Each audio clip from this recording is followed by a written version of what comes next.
بالله من الشيطان الرجيم. بسم الله الرحمن الرحيم.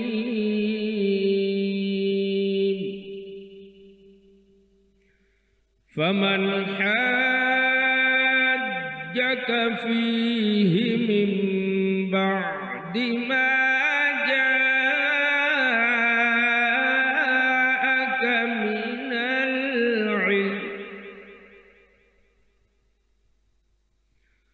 من العلم فقل تعالوا ندع أبناءنا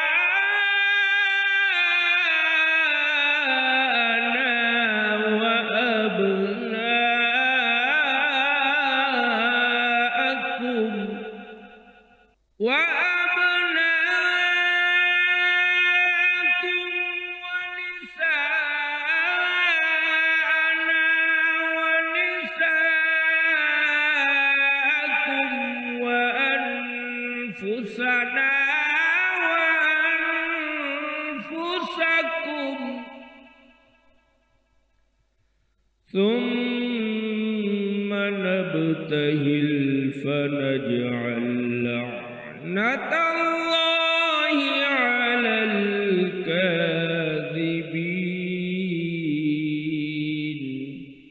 صدق الله العلي العظيم. شروع اللہ کے نام سے جو بڑا مہربان اور نہایت رحم کرنے والا ہے۔ آپ کے پاس علم آ جانے کے بعد بھی اگر یہ لوگ عیسیٰ کے بارے میں آپ سے جھگڑا کریں تو آپ کہہ دیں آؤ ہم اپنے بیٹوں کو بلاتے ہیں اور تم اپنے بیٹوں کو بلاؤ، ہم اپنی بیٹیوں کو بلاتے ہیں اور تم اپنی بیٹیوں کو بلاؤ، ہم اپنے نفسوں کو بلاتے ہیں اور تم اپنے نفسوں کو بلاؤ، پھر دونوں فریق اللہ سے دعا کریں کہ جو جھوٹا ہو اس پر اللہ کی لعنت ہو۔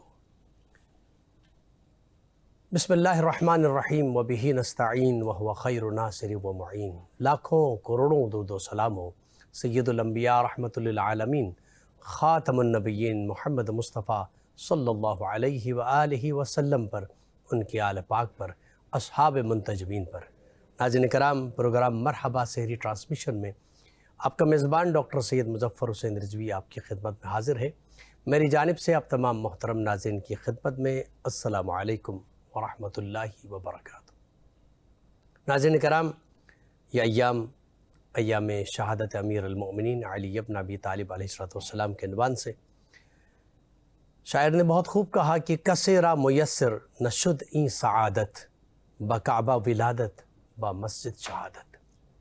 کون ہے کہ اس کائنات میں جس کو یہ سعادت ملی ہو کہ جس کی ولادت کعبۃ اللہ میں ہو، اللہ کے گھر میں ہو، اور جس کی شہادت بھی اللہ کے گھر میں ہو۔ کعبے میں ولادت ہے، مسجد میں شہادت ہے۔ یہ سعادت کائنات میں فقط ایک ہی ذات کو عطا فرمائی اللہ تعالیٰ نے، وہ ہے امیر المؤمنین علی بن ابی طالب علیہ السلام۔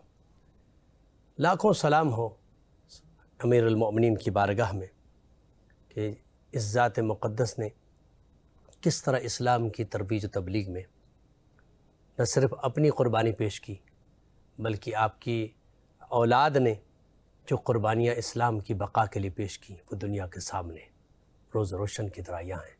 آپ ہی کے فرزند سید الشہداء امام علی مقام نے ایک ایسی قربانی پیش کی کہ رہتی دنیا تک انسان اس کو یاد رکھے گا۔ اسلام کی بقا، اسلام پر جب بھی کب بات آئی، امیر المؤمنین کی زندگی میں جب اسلام پر بات آئی یا رسول اللہ پر کوئی آنچ آنے کی کوشش، کسی نے ہاتھ اٹھانے کی کوشش کی تو امیر المؤمنین سامنے کھڑے ہو گئے، اور اس کے بعد بھی جب بھی دین پر کوئی بات آئی تو آپ ہی کے فرزندان، آپ ہی کی اولاد نے اپنی قربانیاں پیش کی۔ ناظرین کرام، آج جس اہم موضوع پر گفتگو کریں گے وہ ہے حضرت علی وحی الہی اور سنت رسول کے ترجمان۔ ناظرین کرام، اس اہم موضوع پر گفتگو کے لیے ہم نے اپنے اسٹوڈیو میں ممتاز علماء کرام کو مدعو کیا ہے، جن کا مختصر تعارف آپ کے سامنے پیش کر رہا ہوں۔ ہمارے ساتھ تشریف فرما ہیں، ممتاز عالم دین ہیں اور بہترین گفتگو فرماتے ہیں، مفتی عابد رضا رضوی صاحب، السلام علیکم وعلیکم السلام ورحمۃ اللہ۔ خوش آمدید کہوں گا آپ کو پروگرام میں۔ اور ہمارے ساتھ دوسرے مہمان ہیں، ممتاز عالم دین ہیں، مدلل گفتگو فرماتے ہیں، سربراہ امت واحدہ ہیں، حضرت علامہ امین شہیدی صاحب، السلام علیکم ورحمۃ اللہ وبرکاتہ۔ خوش آمدید کہوں گا آپ کو پروگرام میں۔ ہمارے ساتھ تیسرے مہمان ممتاز ثنا خان، سلام خان، نوحہ خان جناب ذیشان عابدی صاحب، السلام علیکم ورحمۃ اللہ وبرکاتہ۔ خوش آمدید کہوں گا آپ کو پروگرام میں۔ اور ہمارے ساتھ چوتھے مہمان ہیں، ممتاز ثنا خان ہیں، خوبصورت آواز کے مالک ہیں، جناب سجاد علی درویش صاحب، السلام علیکم ورحمۃ اللہ وبرکاتہ۔ آپ کو بھی خوش آمدید کہوں گا۔ اور ہمارے ساتھ پانچویں مہمان جن کی تلاوت کلام پاک سے اس پروگرام کا باقاعدہ آغاز ہوا ہے، محترم جناب قاری فیصل محمود وڈائچ صاحب، السلام علیکم ورحمۃ اللہ وعلیکم وبرکاتہ۔ السلام ورحمۃ اللہ۔ خوش آمدید کہوں گا آپ کو پروگرام میں۔ سلسلے گفتگو کو مفتی صاحب آپ سے شروع کرنا چاہوں گا۔ امیر المؤمنین علی بن ابی طالب علیہ السلام نے دین اسلام اور سنت نبوی کی حفاظت و ترویج کے حوالے سے کس انداز سے آپ نے خدمات انجام دی؟ نحمدہ ونصلی ونسلم علی رسولہ الکریم، اما بعد فاعوذ باللہ من الشیطان الرجیم، بسم اللہ الرحمن الرحیم۔ قال اللہ تعالی فی القرآن المجید والفرقان الحمید، اہدنا الصراط المستقیم صراط الذین انعمت علیہم غیر المغضوب علیہم ولا الضالین آمین۔ آمنت باللہ، صدق اللہ العظیم۔ انتہائی مبارکباد کے مستحق ہیں آپ اور آپ کی پوری ٹیم کہ آپ نے مولا کائنات کی یوم کے حوالے سے آپ کی مبارک ذات کو گفتگو کا موضوع بنایا۔ اللہ رب العزت باب مدینۃ العلم کا فیضان ہم سب کو عطا فرمائے۔ مولا کائنات کے حوالے سے آپ کی گفتگو کا موضوع یہ ہے کہ سید عالم صلی اللہ علیہ وسلم کی سیرت کی ترجمانی یا وحی الہی کی ترجمانی انہوں نے کس طرح کی۔ تو سب سے پہلے میں یہ کہوں گا کہ قرآن کریم فرقان حمید نے ہر مومن کو یہ دعا تعلیم فرمائی ہے کہ وہ رب کی بارگاہ میں کھڑے ہو کر کہے اہدنا الصراط المستقیم، اور پھر صراط مستقیم کی تشریح بھی خود رب العالمین نے فرمائی ہے کہ صراط الذین انعمت علیہم، ان لوگوں کا راستہ جن پر رب العالمین نے انعام فرمایا۔ اور مولا کائنات اس جماعت کے ایک برگزیدہ ہستی کا نام ہے کہ جن کے نقش قدم کو ہم صراط مستقیم کہتے ہیں، اور خود مولا کائنات سید عالم صلی اللہ علیہ وسلم کے نقش قدم پر ہیں، اور ان کے نقش قدم پر پھر پوری امت ہے۔ تو ان کی مبارک ذات کا خاص پہلو جس کی وجہ سے سنت رسول کی ترجمانی یا وحی الہی کی ترجمانی ہوتی ہے، رسول اللہ کے جانثار جتنے بھی رفقا ہیں، یہ ان سب کی شخصیتوں میں آپ کو یہ پہلو نظر آئے گا، بالخصوص مولا کائنات میں، کہ انہوں نے اپنے قول سے زیادہ اپنے فعل سے شریعت اور دین اسلام کی ترجمانی کی۔ انہوں نے جس سیرت کو اپنانے کا انہیں کہا گیا تھا، سید عالم صلی اللہ علیہ وسلم کی اس مبارک سیرت کو خود پر اس قدر طاری کیا، خود اس میں اس قدر منہمک ہو گئے کہ ان کی ذات کو دیکھ کر پھر لوگوں نے انہیں نمونہ بنایا اور ان کے اس نقش قدم پر چلے۔ اور مولا کائنات کے فضائل سے ہم لوگ جس قدر بیان کریں وہ کم ہیں۔ کوئی شخص میں نہیں سمجھتا مومن ہو اور مولا کائنات سی فضیلت سے واقف نہ ہو، ایسا نہیں ہو سکتا۔ تو آپ نے جو پوچھا تھا کہ وحی الہی اور سنت رسول کی ترجمانی، تو مولا کائنات کی ذات سے میں یہی کہتا ہوں کہ آپ کی ذات خود اس ترجمانی کا سب سے بڑا ذریعہ ہے، بلکہ آپ دین کا حوالہ ہیں کہ آپ کی شخصیت کو جب بھی آپ دیکھیں گے، آپ کی ذات سے متعلق آپ کچھ بھی جانیں گے تو وہ حقیقت میں دین اسلام کی ترجمانی ہے۔ بے شک بے شک بے شک۔ قبلہ علامہ صاحب آپ کی خدمت میں یہ سوال، بلکہ یہی سوال کہ سنت نبوی کی ترجمانی، حقیقی ترجمانی، وہ کہتے ہیں نا کہ اسلام کا حقیقی چہرہ جو دنیا کے سامنے پیش کیا، چونکہ بعد الرسول 50 سال کے عرصے کے اندر دوبارہ وہ اسلام کا حقیقی چہرے کو جو ہے وہ ختم کرنے کی کوشش کی گئی اور جو ہے داغدار کرنے کی کوشش کی گئی، تو آپ ہی کے فرزند سید الشہداء نے دوبارہ حقیقی چہرہ سامنے لائے۔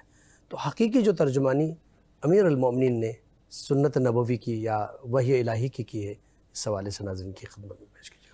بسم اللہ الرحمن الرحیم۔ میں سب سے پہلے آپ کے اس پروگرام کے توسط سے تمام عالم اسلام کو ان ایام کے حوالے سے تسلیت اور تعزیت پیش کروں گا، چونکہ یہ شہادت امیر المؤمنین علی بن ابی طالب کے ایام اور اس کی لیالی اور راتیں ہیں۔ امیر المؤمنین علیہ السلام کے حوالے سے بعض لوگوں نے لکھا ہے کہ علی ایسا نابغی روزگار شخص ہے کہ اس کی دشمنی کرنے والوں نے دشمنی بھی انتہا کی اور محبت کرنے والوں نے محبت بھی انتہا کی۔ آپ کوئی اور ایسا فرد نہیں دیکھتے جس کے بارے میں اتنا زیادہ لوگوں نے شدت اختیار کی ہو جو شدت امیر المؤمنین کی ذات کے حوالے سے ہے۔ اگر آج بھی اسلام کے جتنے بھی فرقے ہیں ان تمام فرقوں کے اندر اگر آپ ان سے پوچھیں تو چاہے کوئی بھی ہو، چاہے امیر المؤمنین علیہ الصلوۃ والسلام کو چوتھا خلیفہ سمجھتا ہو یا پہلا امام، کوئی بھی یہ جرأت نہیں کر سکتا کہ امیر المؤمنین سے کوئی اختلاف کرے، جرأت نہیں کر سکتا، ٹھیک؟ اور ان کا دم بھرنے پر مجبور ہے۔ اس کی وجہ کیا ہے؟ امیر المؤمنین کی زندگی میں 63 سالوں میں روز اور شب دونوں اتنے روشن ہیں کہ آپ کی زندگی کا کوئی ایک پہلو بھی ایسا نہیں ہے جہاں پر آپ کے عمل اور آپ کے دعویٰ، آپ کے کام اور آپ کی گفتگو میں کوئی چھوٹے سے چھوٹا تضاد نظر آئے۔ جو کچھ علی سمجھتے تھے اس پر عمل کرتے تھے، اور جو کچھ عمل کرتے تھے وہی بولتے تھے، اور یہ ایک مومن کی نشانی ہے۔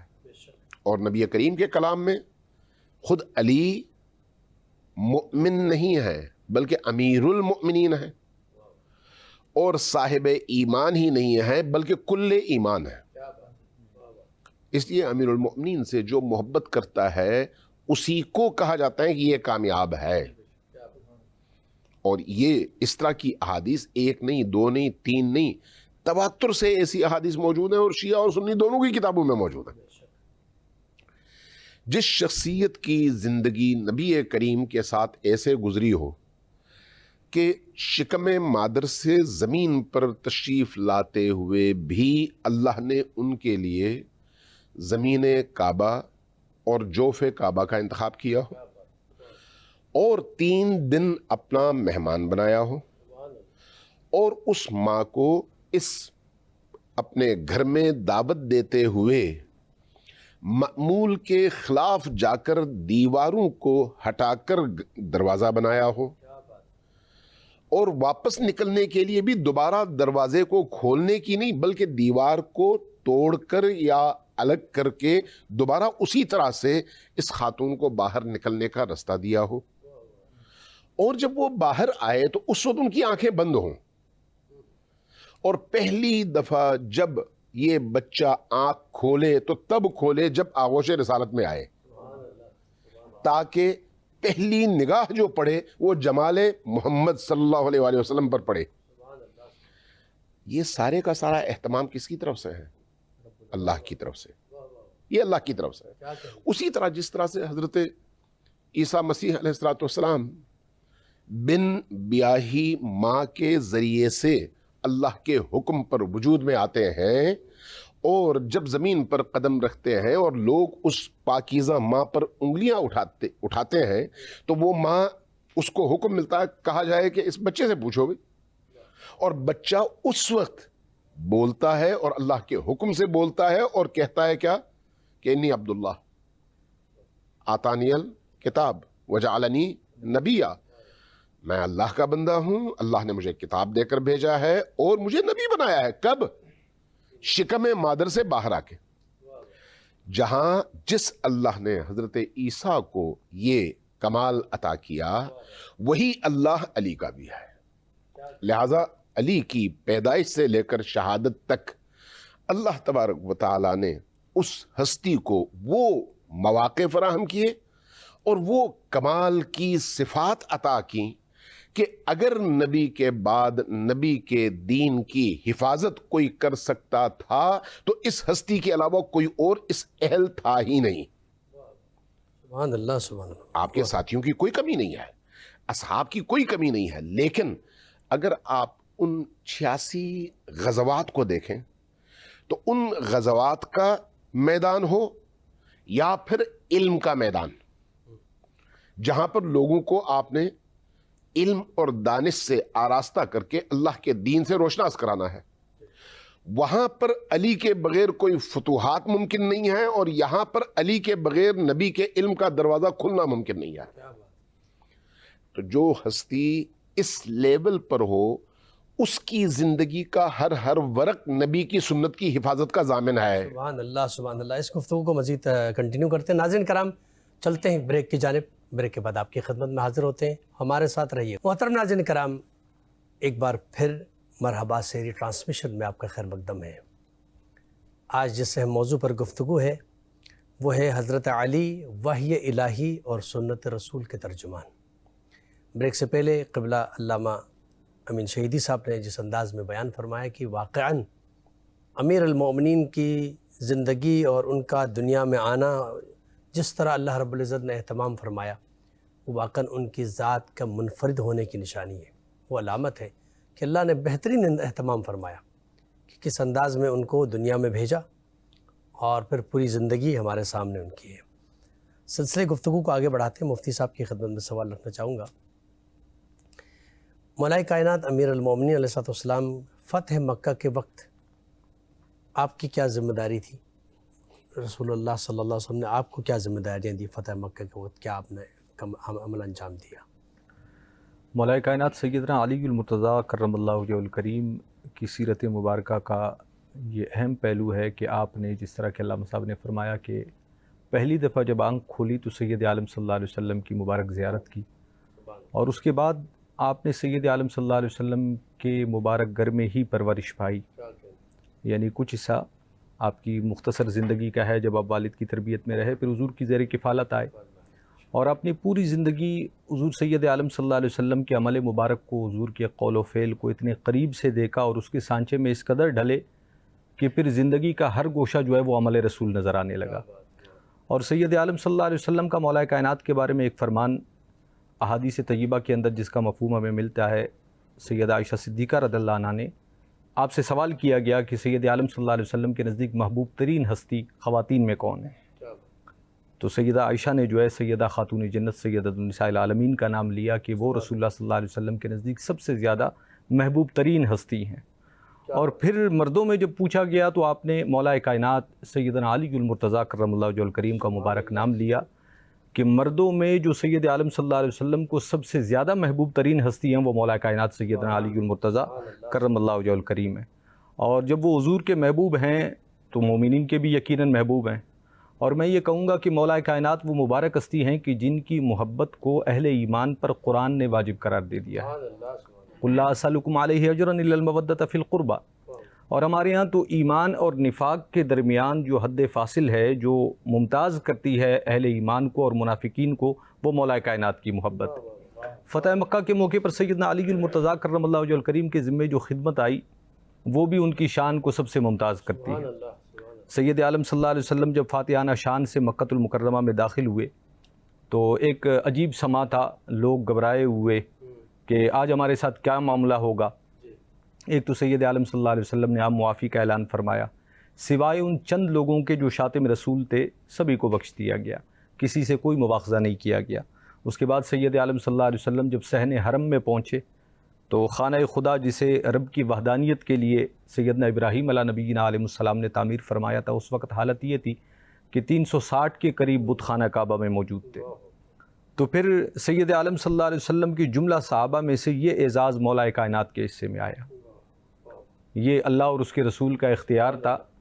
جس طرح کہ غزوہ خیبر کے موقع پر جب خیبر فتح نہیں ہو رہا تھا تو سید عالم صلی اللہ علیہ وسلم نے جو ہے فرمایا کہ کل یہ علم اس کے ہاتھ میں دیا جائے گا جس سے اللہ اور اس کا رسول راضی ہے، جس سے اللہ اور اس کا رسول محبت کرتے ہیں۔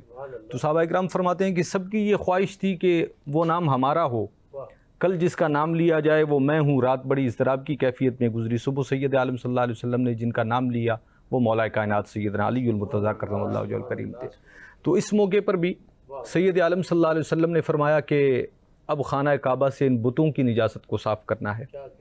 تو پھر مولا کائنات کا انتخاب کیا گیا کہ آپ دوش پیمبر پر آ کر ان بتوں کو وہاں سے ہٹائیں۔ تو میں سمجھتا ہوں یہ ایک ایسا اعزاز ہے، ایسی شان ہے، محبت کا ایک ایسا اظہار ہے کہ جو مولا کائنات کے علاوہ کسی حصے میں نہیں آیا۔ اللہ رب العزت ہم سب کو ان کا فیضان عطا فرمائے۔ سبحان اللہ سبحان اللہ۔ قبلہ بعد ختم مرتبت علی ابن ابی طالب علیہ السلام نے اسلام کی اشاعت میں جو کردار ادا کیا وہ ناظرین کی خدمت میں پیش کیجیے گا۔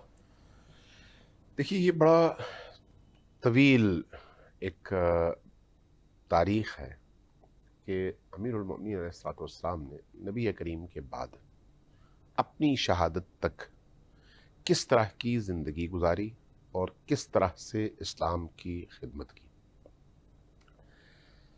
یہ تو ایک حقیقت ہے تاریخ کی بھی اور احادیث کی دنیا میں بھی کہ نبی کریم کے بعد بہرحال مدینہ میں کچھ ایسے مسائل پیش آئے جس میں اختلافات ہوئے، اور ان اختلافات کے اسباب جو بھی تھے بہرحال مسلمہ چیز ہے کہ اختلافات ہوئے. لیکن امیر المؤمنین کی نگاہ میں جو سب سے اہم چیز تھی وہ کیا ہے؟ وہ ہے دین کی بقا. رحیق المختوم مبارک پوری کی کتاب ہے نبی کریم کی سیرت اور ان کی تاریخ پر، اس کو پڑھیے. اس میں انہوں نے یہ واقعہ نقل کیا ہے اور اس کو غالباً الفاروق میں شبلی نعمانی نبی نقل کیا. اب میں ایگزیکٹ اس وقت صفحات میرے ذہن میں نہیں ہے، بہت پرانا میرا مطالعہ، کہ نبی کریم کی وفات کے بعد جب مدینہ میں خلافت کے حوالے سے مسائل پیدا ہوئے تو ابو سفیان آئے علی کے دروازے پر اور کہا کہ یا علی، خلافت آپ کا حق ہے، میں مدینے کی گلیوں کو سواروں سے بھر دوں گا، آپ اٹھیے، میں آپ کی مدد کروں گا. امیر المومنین نے جواباً فرمایا کہ تم کب سے اسلام کے اتنے خیر خواہ ہو گئے ہو کہ میری خلافت کے لیے مدینہ کی گلیوں کو سواروں سے بھر دو؟ انکار کیا کہ میں مدینہ کے اندر مسلمانوں کے آپس کی خون ریزی اپنی خلافت کی قیمت پر کبھی بھی نہیں چاہتا. ٹھیک، اس کے لیے کتنی جرأت چاہیے اور کتنا بڑا دل چاہیے، کتنی پاکیزگی چاہیے کہ انسان اللہ کے لیے جیے، کہ یہ سوچے کہ بھئی میرے کسی قدم سے دین کا نقصان نہ ہو.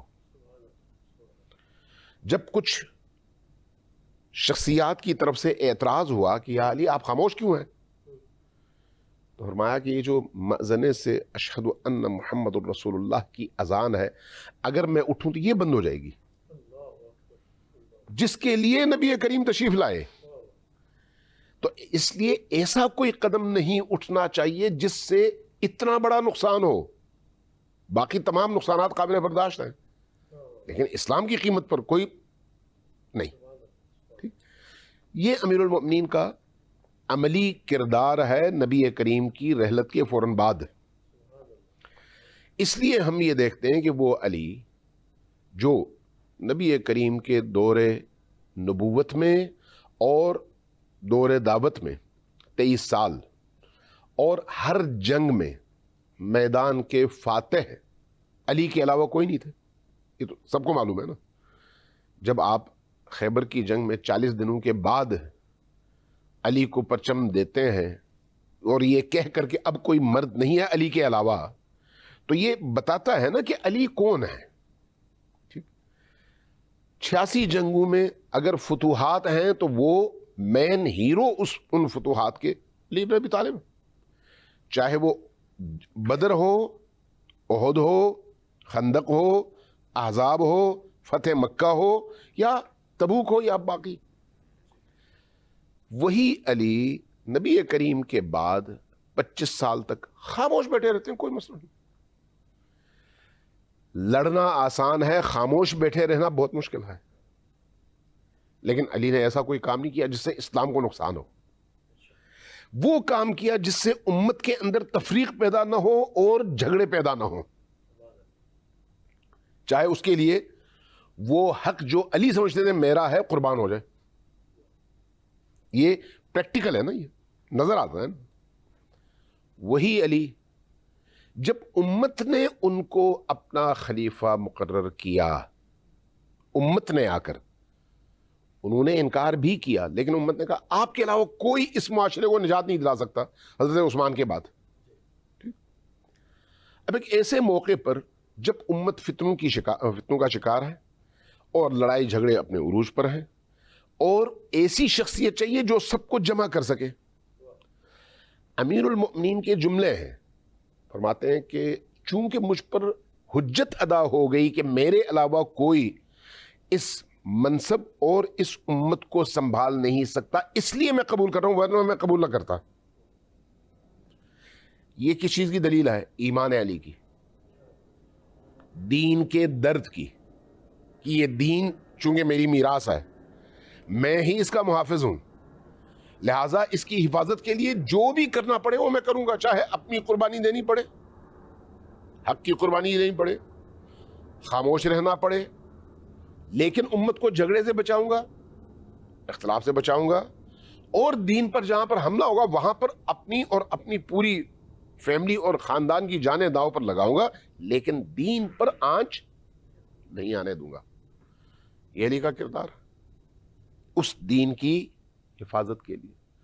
اسی لیے علی کو اگر تقریباً 4.5 سال کی خلافت کا دورانیہ ملا ہے، ان 4.5 سالوں میں بھی آپ تاریخ اٹھا کر دیکھ لیں، جتنی بھی اٹھا سکتے ہیں، تقریباً 2.5 سال مسلسل جنگوں میں گزری ہیں، اور یہ جنگیں کسی یہودی کے خلاف نہیں تھیں، عیسائیوں کے خلاف نہیں تھیں، دہریوں کے خلاف نہیں تھیں، مشرکین کے خلاف نہیں تھیں، مسلمانوں کے خلاف۔ علی نہیں اٹھے، علی کے خلاف اٹھے، لہذا علی نے وہ جنگیں لڑیں، لیکن ان جنگوں میں بھی جس چیز کا خیال رکھا وہ یہ ہے کہ زیادہ سے زیادہ گفتگو کے ذریعے سے لوگوں کو ہدایت دی جائے، اور ان کو اگر کوئی غلط فہمی ہے تو اس غلط فہمی سے نکالا جائے، تاکہ جنگ کی نوبت نہ آئے، چاہے وہ جمل ہو۔ آپ دیکھتے ہیں کہ جنگ جمل میں بھی امیر المومنین، یعنی یہ تو مسلمانوں کا متفقہ عقیدہ ہے نا کہ علی تمام جنگوں میں حق پر تھے، متفقہ عقیدہ، اس میں کوئی اختلافی بات نہیں ہے، لیکن اس کے باوجود چاہے وہ امیر المومنین جنگ جمل میں کھڑے ہوں، نہروان میں کھڑے ہوں، یا صفین میں کھڑے ہوں، پہلا مدعا کیا ہے؟ کسی طرح سے سامنے والے گمراہ لوگوں کو ہدایت کی طرف لایا جائے، اور جب وہ ہدایت کی طرف آنے سے انکار کر دیں تو تب تلوار استعمال کی جائے۔ یہ کیا ہے؟ دین کی بقا کی جدوجہد، دین کے لیے جدوجہد۔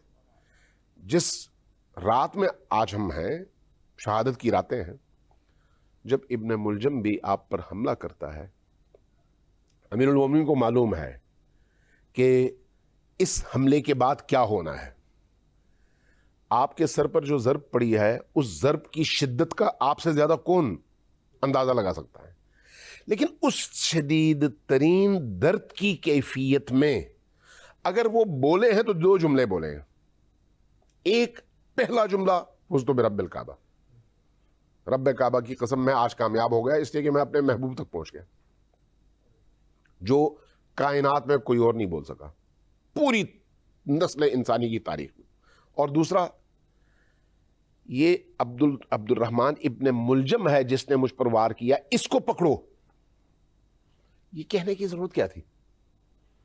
ضرورت یہ تھی کہ اگر اس کی نشاندہی خود امیر المؤمنین نہ کرتے تو جو امیر المؤمنین کے جان نثار تھے وہ ان لوگوں کے خلاف کھڑے ہو جاتے جو امیر المؤمنین سے مخاصمت رکھتے تھے اور دشمنی رکھتے تھے، آپس میں پھر جنگ شروع ہو جاتی، اور اس کے نتیجے میں بے گناہ لوگوں کا خون خرابہ ہوتا۔ لہٰذا اصل مجرم کی نشاندہی کرنے کے بعد کہ اس کو پکڑو، اس فتنے کا دروازہ اسی پہلے لمحے ہی میں امیر المؤمنین نے بند کر دیا۔ اور اس کے بعد جب آپ کو گھر کی طرف لایا جا رہا تھا، ابن ملجم کو پکڑا گیا تھا، لایا گیا تھا، تو اس وقت امیر المؤمنین نے کہا کہ اگر میں زندہ بچ گیا تو میں خود فیصلہ کروں گا اس کے ساتھ کیا کرنا ہے، لیکن اگر میں شہید ہو گیا تو اس نے مجھ پر 1 وار کیا ہے، تم 1 وار سے زیادہ نہیں کر سکتے۔ یہ کیا ہے؟ یہ ایک ایسی شخصیت ہی اس طرح کے اس بلند ترین مرتبے پر قائم رہ کر اس طرح کے فیصلے کر سکتی ہے جو اللہ ہی سے متصل بھی ہو اور اللہ کی ان صفات کا زمین پر مظہر بھی ہو۔ سبحان اللہ، سبحان اللہ، بہت خوب۔ ناظرین کرام، مختصر سا بریک لیتے ہیں، بریک کے بعد آپ کی خدمت میں حاضر ہوتے ہیں، ہمارے ساتھ رہیں۔ ناظرین کرام، ایک بار پھر پروگرام مرحبا سیری ٹرانسمیشن میں آپ کے خیر مقدم ہے۔ آج جیسے موضوع پر گفتگو ہے امیر المومنین علی بن ابی طالب علیہ السلام، وحی الہی اور سنت رسول اللہ صلی اللہ علیہ وسلم کے ترجمان۔ بریک سے پہلے بہت خوبصورت گفتگو ہوئی، قبلہ علامہ صاحب نے بہت خوبصورت انداز میں امیر المومنین کی دین اسلام کے لیے جو خدمات ہیں، جو قربانیاں ہیں، جو اخلاص ہے، کہ کس قدر دین اسلام کی بقا اور اس کی ترویج کے لیے آپ نے جو اقدامات اٹھائے اس کو بیان کیا۔ اس سے پہلے کہ سلسلے گفتگو کو آگے بڑھائیں، میں جناب ذیشان آبدی صاحب سے گزارش کروں گا کہ دو اشعار پیش کریں۔ قبلہ جیسے ابھی وقفے سے پہلے ضربت کے حوالے سے بات کر رہے تھے تو پرسہ پیش کرتے ہیں امام کی بارگاہ میں، مرثیے کے چند بند پیش کروں گا۔ اے روزے داروں آہو بٹا کے یہ روز ہیں، سادات پر نزول بلا کے یہ روز ہیں، سرتاج اوصیاء کی عزا کے یہ روز ہیں، تم سے وداعے شیر خدا کے یہ روز ہیں، زخمی ہوا امام تمہارا نماز میں، ظالم نے روزے دار کو مارا نماز میں۔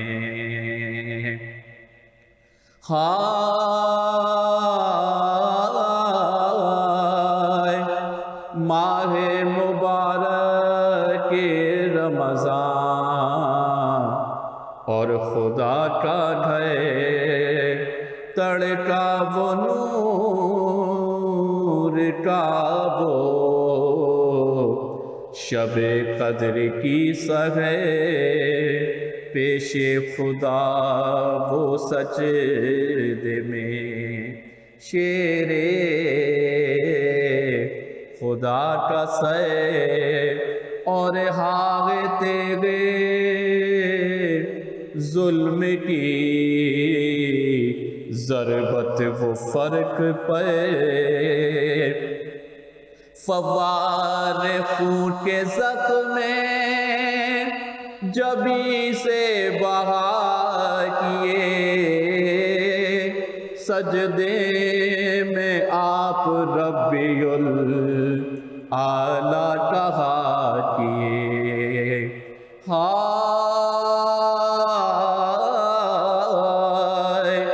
مسجد جو پہنچے دوڑ کے، حسنین خوش صفات ڈوبی ہوئی لہو میں، ملی کشتی نجات ماتھے پہ خون باپ کا مل گئے، کہیں یہ بات ہائے ہائے اٹھایا کہ بلو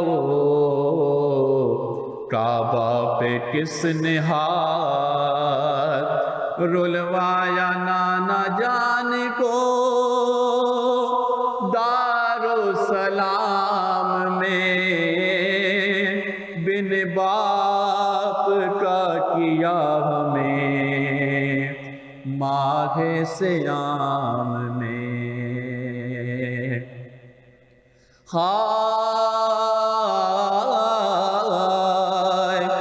باندھا حسن نے زخم سر شاہ ذوالجلال،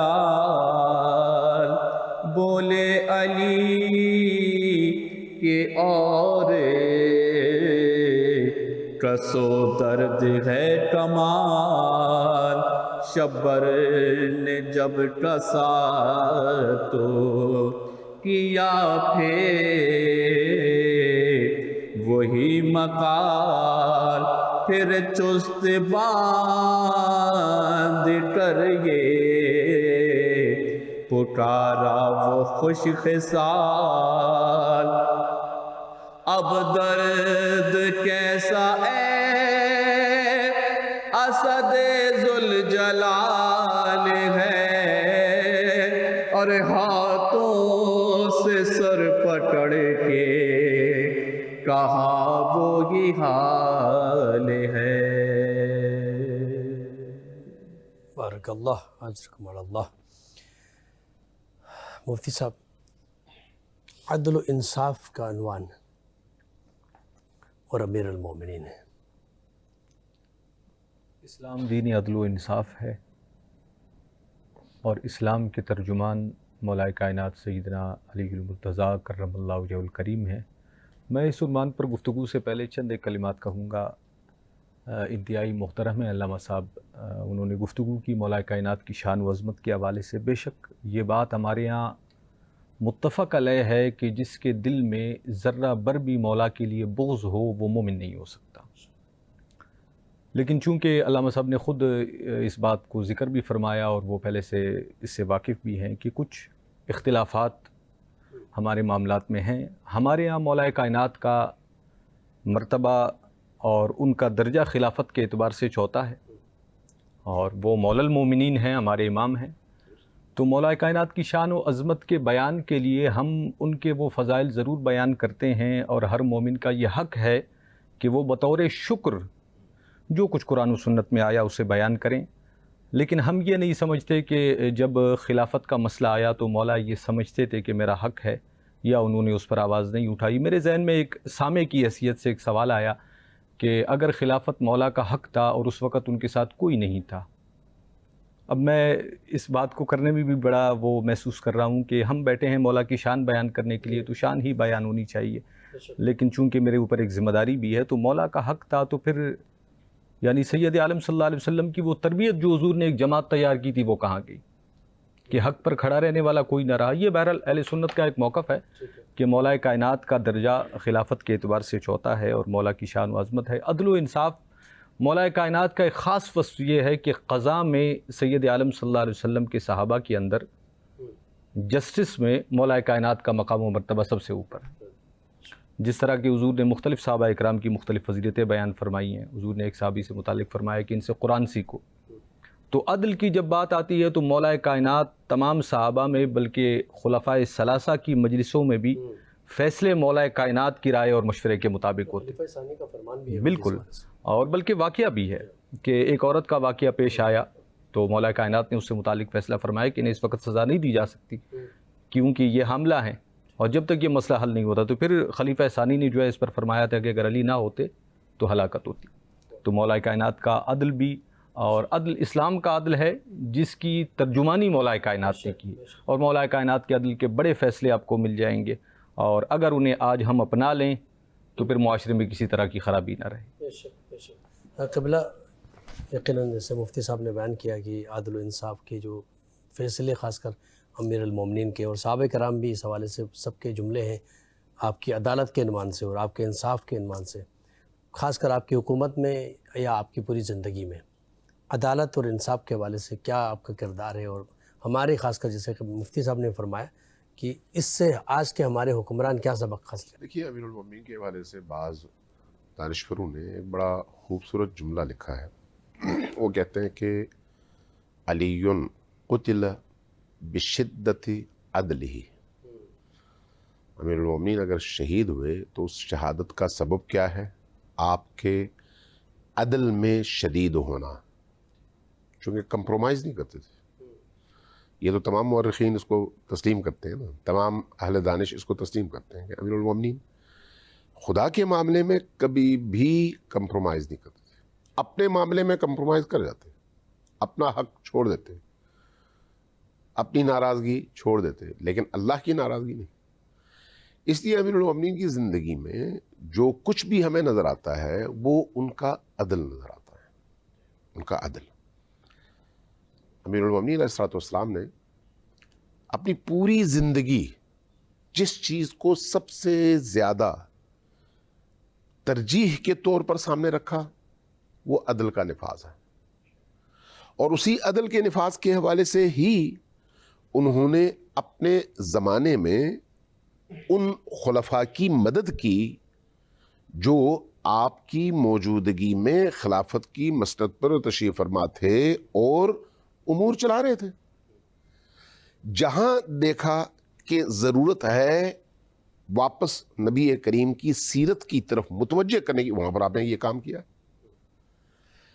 چاہے پہلا دور ہو دوسرا دور ہو، تیسرا دور ہو، ہر جگہ اس کی وجہ کیا ہے؟ دین سے شدید اٹیچمنٹ اور اس عدل کے نفاذ کے حوالے سے رسول اللہ سے کمٹمنٹ۔ اس لیے امیر المومنین کی زندگی میں آپ کو قانون کی حکمرانی بھرپور طور پر نظر آتی ہے۔ آپ تاریخ پڑھ لیں، حضرت ابوبکر اور حضرت عمر میں بھی بعض معاملات میں اختلافات پیدا ہوئے۔ حضرت ابوبکر نے اپنی رائے کے مطابق عمل کیا، حضرت عمر سے بعض لوگوں کے درمیان اختلافات پیدا ہوئے، حضرت عمر نے اپنی رائے کے مطابق عمل کیا۔ بعض لوگ کہتے تھے بھئی یہ درست نہیں ہے، وہ کہتے نہیں اس وقت ضرورت ہے، یعنی وہ اس نتیجے پر پہنچے۔ امیر المومنین کے دور میں امیر المومنین کا رویہ بڑا عجیب تھا۔ جب آپ خلافت کی مسند پر تشریف فرما ہوئے تو آپ نے اعلان کیا کہ اگر بیت المال میں سے کوئی پیسہ کسی کے مہر میں بھی خرچ ہوا ہو تو میں وہ بھی واپس لوں گا اور بیت المال میں جمع کرواؤں گا۔ میں اجازت نہیں دوں گا کہ بیت المال لوگوں کے لیے عیاشی کا سبب بنے، قطعاً۔ چونکہ امیر المومنین سے پہلے جس طرح کے حوادث، جس طرح کے واقعات مدینہ اور اطراف میں پیش آئے تھے، ان میں اس طرح کے مسائل بہت زیادہ تھے جس کی وجہ سے بہرحال اختلافات اور جھگڑے اور یہ چیزیں، لیکن امیر المومنین ان معاملات میں کبھی بھی کمپرومائز کرنے کے لیے تیار نہیں تھے۔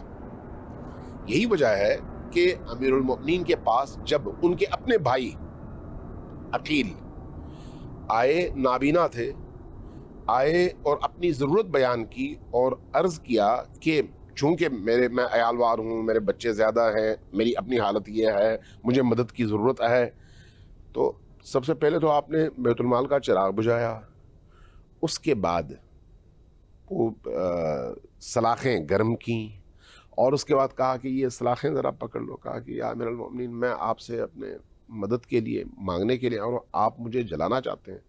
فرمایا کہ جو تم چاہتے ہو وہ اس سے زیادہ گرم ہے، وہ جہنم کی آگ ہے، اس لیے میں جہنم کی آگ پر کمپرومائز نہیں کر سکتا۔ یہ کس سے بات کر رہے ہیں؟ اپنے بھائی عقیل سے۔ امیر المومنین کی نگاہ میں عدل خدا، عدل الہی کے نفاذ میں بھائی اور غیر بھائی میں کوئی فرق نہیں تھا، قبیلے اور غیر قبیلے میں کوئی فرق نہیں تھا۔ لہٰذا امیر المومنین کے سامنے اگر کوئی کیس آتا جس میں آپ کے قریبی ترین افراد فرض کریں کہ وہ اور دوسری طرف دور کے لوگ ہوتے تو وہ یہ دیکھتے کہ عدل کیا کہتی ہے اور اس عدل پر امیر المومنین عمل کرتے۔ یہی وجہ ہے کہ لوگوں سے امیر المومنین ہضم نہیں ہوتے تھے، یہی وجہ ہے نا امیر المومنین کے خلاف کیوں لوگ اٹھے جبکہ اس سے پہلے تو نہیں اٹھے۔ 25 سال کوئی فتنہ فساد نہیں تھا، امیر المومنین کے 4.5 سال کے دور میں اتنے فسادات ہوئے، امیر المومنین کے خلاف لوگ اٹھے۔ اور یہ لوگ جو ہے یہودی نہیں تھے، عیسائی نہیں تھے، ایتھسٹ نہیں تھے، مشرکین نہیں تھے، بت پرست نہیں تھے، مسلمان تھے۔ چونکہ امیر المومنین کا جو بیہیویئر تھا، ان کی اخلاقیات تھیں، ان کا قانون کے نفاذ کے حوالے سے کمٹمنٹ تھی، وہ ہر ایک کے لیے قابل تحمل نہیں تھی۔ اس لیے یہ بات ذہن میں رکھیں، امیر المومنین سے محبت کا دعویٰ آسان ہے، امیر المومنین سے محبت کا بیان بہت آسان ہے، لیکن امیر المومنین کے عدل کو اپنانا آسان نہیں ہے۔ امیر المومنین کے عدل کو کوئی پسند نہیں کرتا، ان کے کمالات کو ہر ایک پسند کرتا ہے۔ اس میں شیعہ سنی کا فرق بھی نہیں ہے۔ اگر آپ کسی امیر المومنین کے چاہنے والے سے، چاہے وہ شیعہ ہو سنی ہو، اگر آپ اس سے امیر المومنین کے فضائل سننا چاہیں نا تو وہ بڑے فضائل بیان کرے گا، لیکن جب امیر المومنین کے رویے، اخلاقیات، ان کی ترجیحات اور ان کے عدل کے نفاذ کی مثالیں لا کر کہیں کیا تم اس پر پورا اترتے، وہ وہاں پر بھاگے گا، کیونکہ اس کو تحمل کرنا ہر ایک کے بس کی بات نہیں ہے۔ اس لیے امیر المومنین کو اسی آئینے میں دیکھنا چاہیے جس آئینے میں امیر المومنین علیہ السلام نے اپنی زندگی کے یہ ایام گزارے ہیں۔ چونکہ صفات خدا کا آئینہ تھے، لہٰذا آپ کا ہر عمل انسان کو خدا تک پہنچاتا ہے۔ جب انسان اس عمل کے آئینے میں علی کو دیکھتا ہے تو کہتا ہے کہ علی خدا تک پہنچنے کا ذریعہ ہے۔ سبحان اللہ سبحان اللہ۔ محترم ناظرین کرام، بریک کی جانب چلتے ہیں، بریک کے بعد آپ کی خدمت میں حاضر ہوتے ہیں اور اس گفتگو کو انشاءاللہ کنٹینیو کرتے ہیں۔ ناظرین کرام، ایک بار پھر مرحبا سحری ٹرانسمیشن میں آپ کا خیر مقدم ہے۔ گفتگو جاری ہے اور موضوع آج کا حضرت علی وحی الہی اور سنت نبوی صلی اللہ علیہ وسلم کے ترجمان۔ اس سے پہلے کہ گفتگو کے سلسلے کو آگے بڑھائے، میں گزارش کروں گا جناب سجاد علی درویش صاحب سے کہ بارگاہ امامت میں نذرانہ کی درپیش فرمائیں۔ بہت شکریہ ڈاکٹر صاحب۔ مولا کی بارگاہ میں بطور ہدیہ سلام کے چند اشعار، مصائب کے چند اشعار مولا علی کی شہادت کے حوالے سے۔ رخ سے ایک بار کفن اور ہٹا دو بھیا، میرے بابا کا مجھے چہرہ دکھا دو بھیا، ارے آج بابا جو میرے گھر سے چلے جائیں گے، پھر مجھے شام غریباں میں نظر آئیں گے،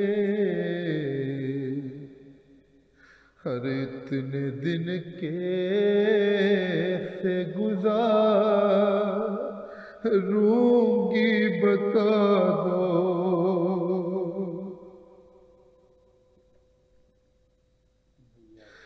بھیا،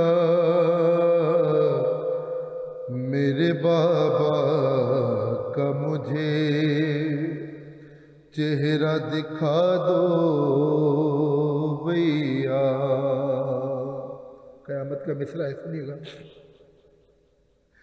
ارے جیسے اماں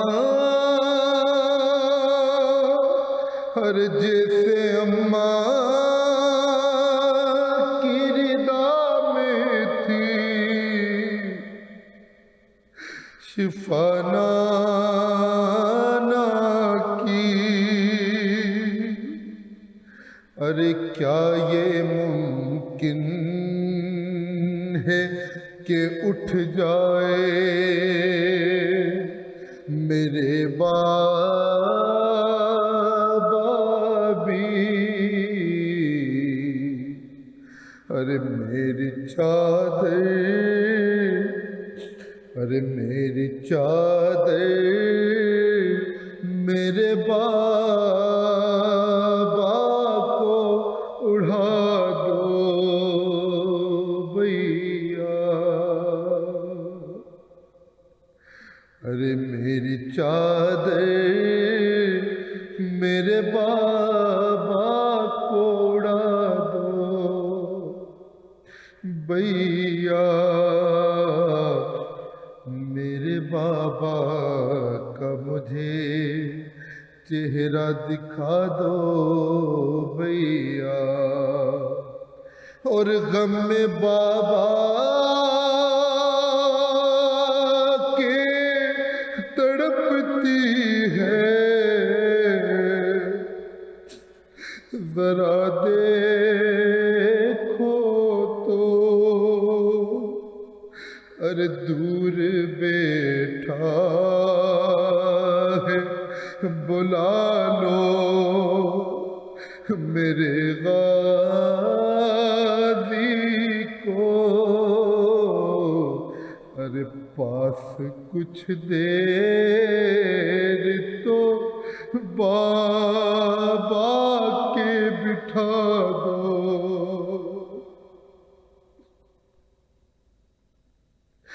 بھیا، میرے بابا کا مجھے چہرہ دکھا دو بھیا، ارے خون بابا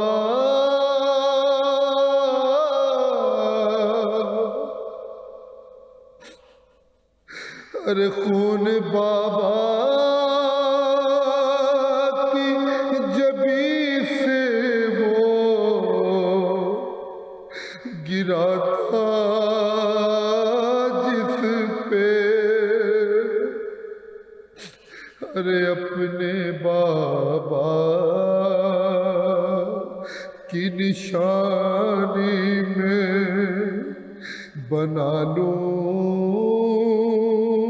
گی اسے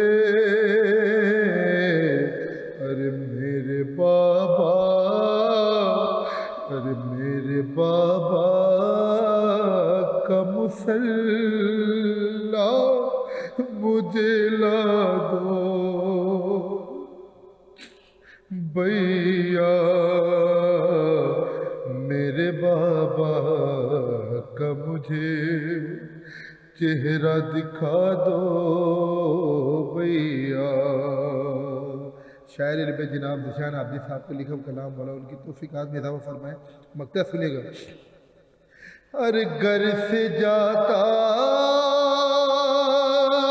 تھا جنازہ جو علی کا باہر ارے گھر سے جاتا تھا جنازہ جو علی کا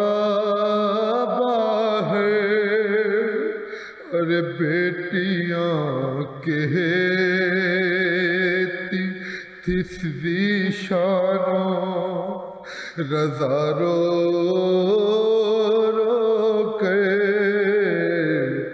ارے آخری بار ارے آخری بار تو با سے ملا دو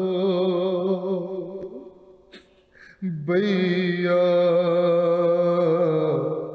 ارے آخری بار تو با سے ملا دو بھیا میرے بابا کا مجھے چہرہ دکھا دو بھیا. جزاک اللہ اجرکم اللہ. سلسلہ گفتگو کو آگے بڑھاتے ہیں اور قبلہ مفتی صاحب رسول اکرم صلی اللہ علیہ وآلہ وسلم کا جو عشق الہی کا منظر تھا اور خاص کر جو عبادت اس کی ترجمانی مولا کائنات نے کیسے فرمائی ہے؟ سید عالم صلی اللہ علیہ وسلم کی عبادت کے اس منظر کو قرآن کریم فرقان حمید نے سورہ مزمل کے اندر بیان فرمایا ہے. قم اللیل الا قلیلا نصفہ وانقص منہ قلیلا او زد علیہ ورتل القرآن ترتیلا. سید عالم صلی اللہ علیہ وسلم جب قیام اللیل کے لیے کھڑے ہوتے تو اس قدر طویل قیام فرماتے اور اپنی رب کی بارگاہ میں اس انداز سے پیش ہوتے کہ اپنی مبارک ذات سے بھی بیگانے ہو جاتے، یہاں تک کہ سید عالم صلی اللہ علیہ وسلم کے قدمین شریفین میں ورم پڑ جایا کرتے. اور اس پر پھر قرآن کریم فرقان حمید کی آیات نازل ہوئیں کہ قم اللیل الا قلیلا، رات میں کچھ قیام کیجئے، کچھ آرام فرما لیجئے. اب اس طرز پر سید عالم صلی اللہ علیہ وسلم کی مبارک نماز کے حوالے سے جب مولا کائنات کی زندگی کا آپ مطالعہ کریں تو ایک بڑا مشہور واقعہ ہے کہ جنگ میں تیر لگا اور پھر جب اسے نکالنے کی باری آئی تو اس کے لیے نماز کے وقت کا تعین کیا گیا. اس لیے سید عالم صلی اللہ علیہ وسلم کی مبارک نماز کا میں اپنے سامعین کے لیے کہہ رہا ہوں کہ ہم نے اس کے ظاہری ارکان تو لیے لیکن ہمارے اندر وہ خشوع خضوع نہیں آیا، جبکہ مولا کائنات نے جس طرح سید عالم صلی اللہ علیہ وسلم کے ظاہری نماز کو لیا اس کے باطنی خشوع و خضوع کو بھی منوان لیا. اور جب اس کیفیت میں آپ نماز پڑھا کرتے تھے تو پھر تیر بھی نکالا گیا تو آپ نے اسے محسوس نہ فرمایا. تو مولا کائنات کا عمل سید عالم صلی اللہ علیہ وسلم کے عمل مبارک کے اس قدر قریب تھا اور آپ اس سانچے میں اس قدر ڈلے ہوئے تھے کہ عمل رسول ہی آپ کا عمل تھا. قبلہ آپ کی خبر میں یہ سوال رکھنا چاہوں گا، جیسے عبادت کی بات کی مفتی صاحب نے، تو ایک قرآنی آیت بھی ہے کہ جہاں پر امیر المومنین کے بارے میں ہے کہ آپ نے حالت نماز میں ایک سائل کو رکوع کی حالت میں جو ہے وہ زکوٰۃ ادا کیا، کیا کیفیت تھی اور کس انداز میں یہ آپ نے پیش کیا ہے؟ دیکھیے عبادت کا جو تصور اسلام میں ہے وہ صرف سجدے نہیں ہے، وہ صرف قیام نہیں ہے، وہ صرف نمازیں نہیں ہیں، بلکہ ایک مومن کا سانس لینا بھی عبادت بن سکتا ہے، سونا بھی عبادت بن سکتا ہے، جاگنا بھی عبادت بن سکتا ہے، تجارت بھی عبادت بن سکتا ہے، مسجد میں قیام بھی عبادت بن سکتا ہے۔ مومن کامل وہی ہوتا ہے جس کی زندگی کا ہر پل عبادت کہلائے۔ نبی کریم صلی اللہ علیہ وآلہ وسلم عبودیت اور بندگی کے اس معراج پر ہیں کہ آپ کی ہر سانس عبادت ہے۔ لہٰذا آپ جب سوتے ہیں تو وہ جو آپ کی آنکھیں بند ہیں، آنکھوں کا بند ہونا آپ کے سونے کی علامت نہیں ہے، آپ کی روح زندہ ہے، آپ کی توجہات اللہ کی طرف ہیں۔ لا ینام القلب عن رب الانام، یہ حدیث بھی ہے، اور مولانا رومی نے نبی کریم کی زندگی کے اس پہلو کو بیان بھی کیا ہے کہ تم مجھے بظاہر سوتا ہوا دیکھتے ہو لیکن میرا دل جاگ رہا ہے اور اللہ سے متصل ہے۔ ٹھیک، مومن کامل وہی ہوتا ہے، اور ایمان کے سب سے اعلیٰ درجے کا نام نبی کریم صلی اللہ علیہ وآلہ وسلم، اور ان کے بعد اگر کوئی ہے تو وہ امیر المومنین ہے۔ لہٰذا جب ہم امیر المومنین کی زندگی کو دیکھتے ہیں تو امیر المومنین کی صرف آپ عبادتیں وہ نہ دیکھیں جو محراب عبادت میں ہیں، اگرچہ وہ اپنے معراج پر ہیں، لیکن امیر المومنین نے جو کچھ بھی کیا ہے وہ خدا کے لیے کیا ہے، اور یہ آسان نہیں ہے۔ لہٰذا جب ہم آیات قرآنی کے نزول کے مختلف واقعات دیکھتے ہیں تو ان واقعات میں اب یہ جو سورہ حل عطا میں جن آیات کی طرف ہمیں اللہ نے متوجہ کیا ہے، جس میں امیر المومنین علیہ الصلوۃ والسلام اور آپ کے گھر والے یعنی حضرت فاطمہ الزہرا سلام اللہ علیہا، امام حسن، امام حسین، ان ہستیوں نے روزہ رکھا اور 3 دن روزہ رکھا، تو آپ کے دسترخوان کی زینت کیا ہے؟ جو کی روٹی اور نمک، یہی چیز ہے۔ اس کے علاوہ تو آپ کے پاس کچھ بھی نہیں ہے، اور یہ نہیں ہے کہ یہ لے نہیں سکتے تھے۔ بعض اوقات لوگوں کو یہ غلط فہمی ہوتی ہے ان کے پاس کچھ تھا نہیں، ان کی ٹھوکر پر تو پورا عالم تھا۔ اگر وہ چاہتے تو کون سی ایسی نعمت تھی جو ان کو میسر نہیں ہو سکتی تھی؟ اگر امام حسن اور امام حسین کے لیے جنت سے پھل آ سکتا ہے، خوراک آ سکتی ہے، لباس آ سکتا ہے، تو کیا اس دنیا کی لذتیں ان کو نہیں مل سکتی؟ لیکن امیر المؤمنین نے خود انتخاب کر کے اس دنیا میں سے جس نعمت کو چنا وہ چیز ہے جو اس زمین پر سب سے غریب آدمی آسانی سے کھا سکتا ہے۔ اس لیے جو کی روٹی اور گندم کی روٹی میں بڑا فرق ہے۔ آپ جو کی 2 روٹیاں کھا کر دکھا دیں مجھے، گندم کی روٹی آسانی سے کھائی جا سکتی ہے، میٹھی ہے۔ میں چاہوں گا اس پہ مزید بات کریں گے، اس لیے کہ یہ ہمارا اگلا سیگمنٹ بھی اسی سے متعلق ہے۔ آپ نے اس پہ بات کیا، ہم انشاءاللہ گفتگو جاری کرتے ہیں۔ ناظرین کرام، ہمارا جو اگلا سیگمنٹ ہے لذت رمضان کا، اس وقت اس کا وقت ہوا چاہتا ہے۔ شیف اسد لطیف صاحب انشاءاللہ آج دیکھتے ہیں کہ کون سے ڈشز پکاتے ہیں اور کون سی ریسیپیز ہمیں اور آپ کو بتاتے ہیں۔ ناظرین کرام، مختصر سا بریک لیں گے، بریک کے بعد آپ کی خدمت میں حاضر ہوں گے، ہمارے ساتھ رہیے گا۔ محترم ناظرین کرام، ایک بار پھر پروگرام مرحبا سیری ٹرانسمیشن میں آپ کا خیر مقدم ہے، اور گفتگو امیر المومنین علی بن ابی طالب علیہ السلام کی زندگی پر ہو رہی ہے۔ اور بریک سے پہلے قبلہ علامہ صاحب بیان فرما رہے تھے، امیر المومنین جس عبادت کی لذت کے حوالے سے بات کر رہے تھے، تو میں عرض کر رہا تھا سورہ حل عطا کی ان آیات کے حوالے سے کہ آپ اور آپ کے بچوں نے جب نیت کی کہ اگر بچے ٹھیک ہو جائیں گے تو ہم 3 دن روزے رکھیں گے، تو روزے رکھے گئے تو پہلے دن، دوسرے دن، تیسرے دن دسترخوان پہ کیا تھا؟ جو کی روٹی کیوں؟ اس لیے کہ اس معاشرے کے غریب ترین فرد کی غذا یہ ہے۔ گندم کی روٹی یہ کھا سکتے تھے، بہترین خوراک حاصل کر سکتے تھے، لیکن اس فقیر ترین شخص کی سطح پہ آ کر اس دنیا کی متاع سے انہوں نے استفادہ کیا۔ اس کے باوجود پہلے دن، دوسرے دن، تیسرے دن افطار کے موقع پہ مسکین، اسیر، یتیم یہ لوگ آتے ہیں اور خوراک ان کے حوالے ہو جاتی ہے۔ اچھا، اب سوال ہے کہ یہ جو ایک روٹی ان تمام ہستیوں کی ہے، اس روٹی کی قیمت کیا ہوگی؟ آج کے دور میں اگر یہ روٹی ملے آپ کو 25 روپے سے زیادہ تو قیمت نہیں ہوگی۔ آپ 25 روپے کسی فقیر کو دینا وہ نہیں لیتا ہے،